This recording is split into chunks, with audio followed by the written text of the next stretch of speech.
Eric here, and we're back together again. I know it's been a while, but it's Eric and Richard bringing you another Two Brew Dudes. What? It's Nick. Yeah, that's what I said. We've done like 6 episodes. Yeah. No, I was just saying. We drove together. Yeah. I picked you up and drove you here. Okay. So we're back. Yeah, we're back. We're gonna try and change up the format a little bit. Keep it a little fresh, a little quicker. I know sometimes 25 minutes is hard to sit through, especially when it's us just drinking and saying whatever pops into our mind while we're drinking. So yeah, it's see if you like the new format. It's I think it's pretty good. I think it'll be pretty good. Yeah. Thanks, Ted. So we're obviously in the fall season. We missed Halloween, unfortunately, but we're gonna bring you some good fall beers, and you can't forget fall beers without having a good pumpkin beer.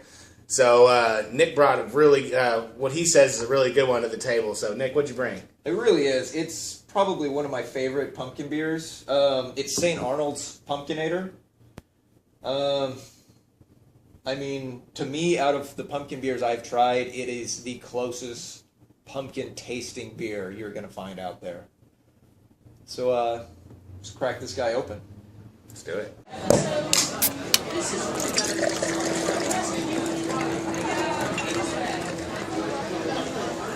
Ah, shit! Like we said, we are going to start the fall season with Saint Arnolds Pumpkinator. Saint Arnolds, it's not a favorite, but it's one of my favorite, somewhat local beers. Saint Arnolds is brewed out of Houston, Texas. It's got a good color. Actually has a orange color. The Pumpkinator is pretty fun to drink because it is a 10% alcohol by volume beer. It's a stout, so we're getting that real dark, since it is pumpkin, dark orange almost. You can kind of see at the bottom it's an orange. Head is good. Right now it smells like a pumpkin pie from here. It's really sweet. Really good smelling, so let's not hesitate. Let's dive right in.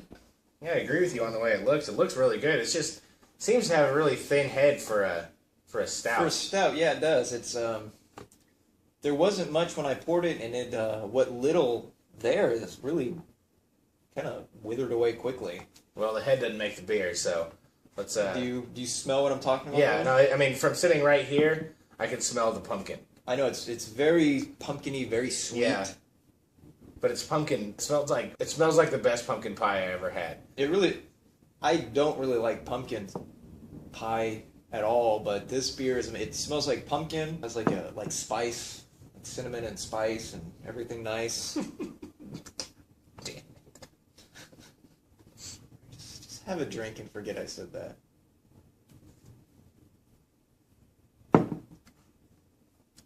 Holy crap. It's got a lot. You taste the pumpkin, you taste some cinnamon, taste some nutmeg. Yeah. And then, wow. I mean, you can't even tell hold on. It almost doesn't even taste like a beer. I've had this one before, which is probably the beer that got me to really like pumpkin beers. That was the first taste Eric's ever had, so that is a genuine first taste. Typically, when you get yourself into the higher ABVs, like the 8% and up, sometimes you get the more alcohol taste. Yeah, it kind of almost is slightly reminiscent of liquor, but this one, in no way. I mean, I don't want to say it barely tastes like beer, because it's obviously beer.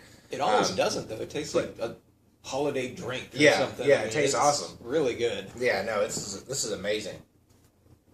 I mean, that's whenever the first time I had it, because Eric has actually been trying to get me to try pumpkin beers for a while now, and I'm not really a big fan of it. And so I'm like, all right, you know what? We're doing the show now. I'm gonna have to drink some. next episode, I got one you're gonna love. Can't wait. Since we like to do public service here at Two Brew Dudes, I want to go ahead and let you know to be careful when you're drinking an amazing pumpkin beer because it will give you a wicked hangover. I would say top 5 hangovers of my life came from a pumpkin beer night. Also, be careful because this one is 10%. It's almost like 2 beers in one. Yeah. I mean, most beers average about 5 to 6. This is 10. Yeah, so this is crazy that we're actually both drinking 2 beers right now, technically. But so just when you're... Be mindful of the fact that you're drinking a pumpkin beer because you really need to have some water close by because this stuff will fuck you up. Yes, it will. In the morning. Holy crap. I'm thinking back to about a month and a half ago, and it was... but it's delicious.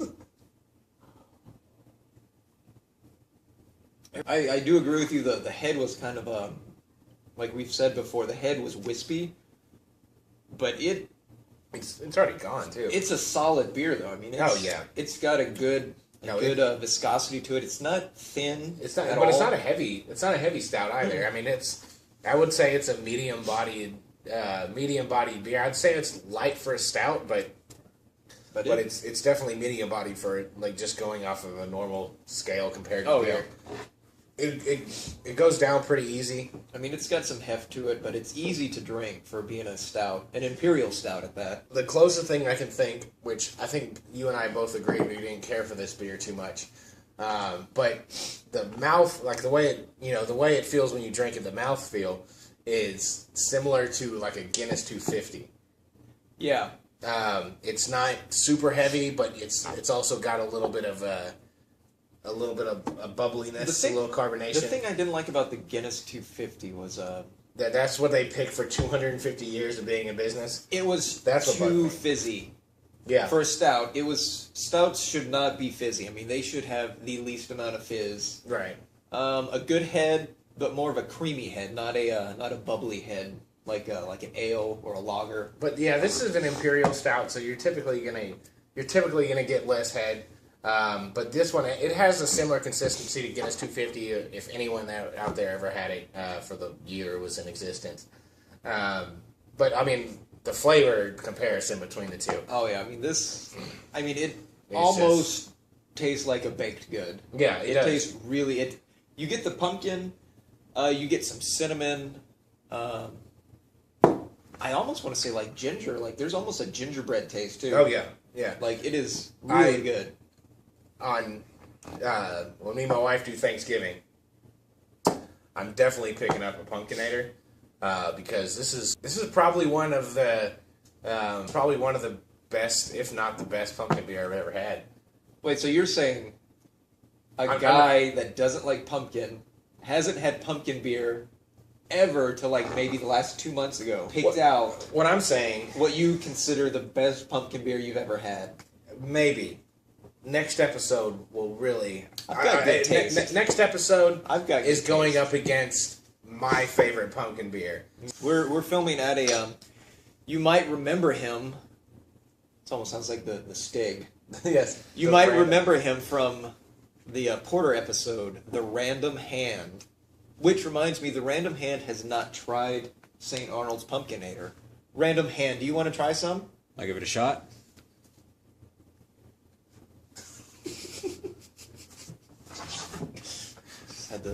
Which one do I want to try? What do you think, Random Hand? Damn. There you have it. Random Hand. I've never heard it. That's the first time I've ever heard him say anything other than, it's good. It's good, yeah. So that's how the Random Hand changed his vocabulary.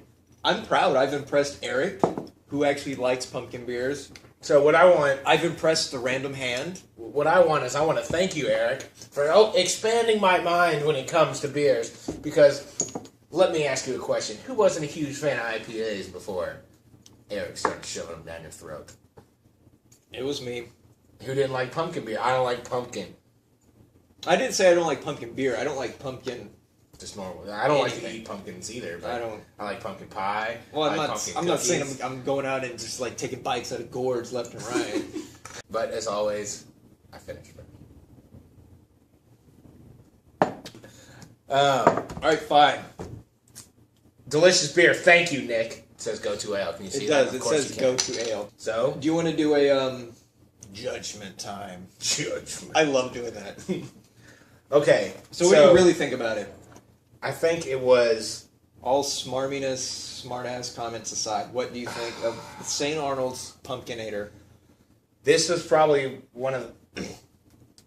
This is probably top 3 pumpkin beers I've ever had. And I would say it's probably number 2. I'll take it. I got a little overzealous on the first couple of sips, and I might have said that it was my favorite. You did. But after drinking it, it's still amazing. It's really a very limited production. If you can find it, I'd say, I mean, this is the type of beer that, it's like a Dogfish Head 120 minute for me. If I see a 120 minute, I'm buying it. And I'm going to buy as much as I possibly can so I have it stockpiled. So if you do happen to see Saint Arnolds Pumpkinator, I'd say, get it. I mean, get 1, get 2, get 3. Yeah, get 4. It's amazing. Yeah, it's really good, really strong, not overpowering pumpkin taste. Kind of spicy. I mean, it's a little bit. Yeah. Like it's got like spices, cinnamon, gingerbread flavoring. It's almost got like a really good like nutmeg. It's got a good like holiday bready characteristic. I mean, it's a really good beer. So go out and try it. I really think you'll like it. I loved it. I loved it. I got Eric to like it. So I think that's good for me. Yep. Just go check out more stuff on our Facebook. We post random beers here and there. Whatever we're having at Facebook /twobrewdudes. We also have our Twitter. We try to stay current on Twitter. At twobrewdudes. Mm-hmm. We actually we have an Instagram now at twobrewdudes. You can find me. You can see my 173 beers plus by the time you see it at Untapped. At Nick Caterham. And then you can find this guy. 20 beers down at Badfish13.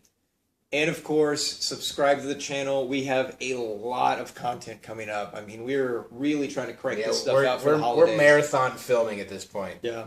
So, expect some cool stuff. Which means we're getting drunk. Yeah. Expect cool stuff. Try new beers. We'll see you next time. Thanks. Thanks.